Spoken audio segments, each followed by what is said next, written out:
Howdy. Today we're taking a look at Studio Series 86 Grimlock. This figure is based on Grimlock's appearance in The Transformers the movie from 1986. Grimlock comes with his blaster and a small articulated wheelie.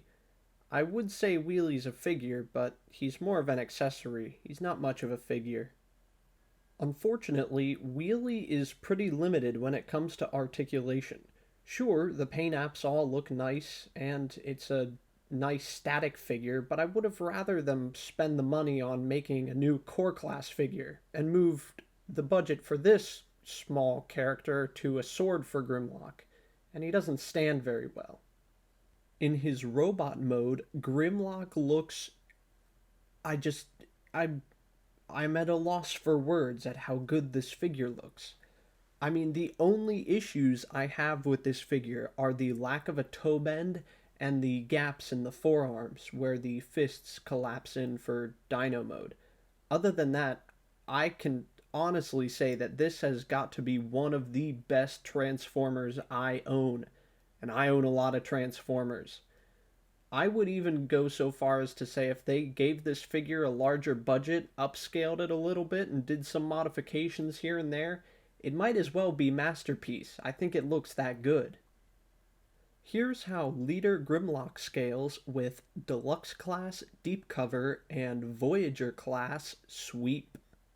And of course, here is Studio Series 86 Grimlock with Robots in Disguise, Animated, SDCC, Age of Extinction, and the other Studio Series Grimlock. They just look like one big old happy family. In his alternate mode, Grimlock is, you guessed it, a T-Rex.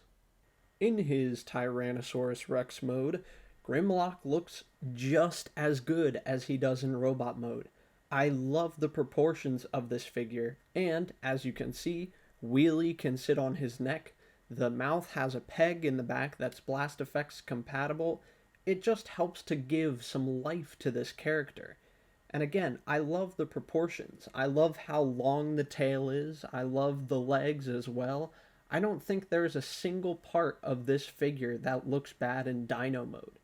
My only issue, again, is the lack of a toe tilt, and in this case also an ankle tilt.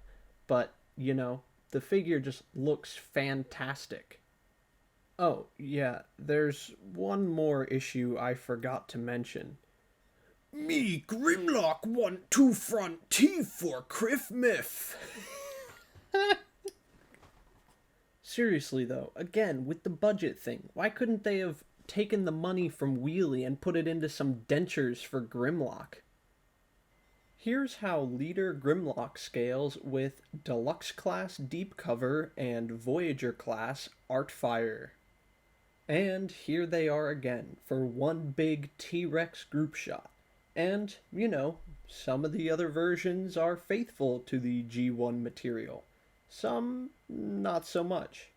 But none of them even come close to Studio Series 86 Grimlock. I hope you've enjoyed this brief look at Studio Series 86 Grimlock. If there are any other figures you'd like me to take a look at next, leave a comment down below. And as always, I'm Leo, reminding you that plastic toys don't belong in plastic prisons. See you next time.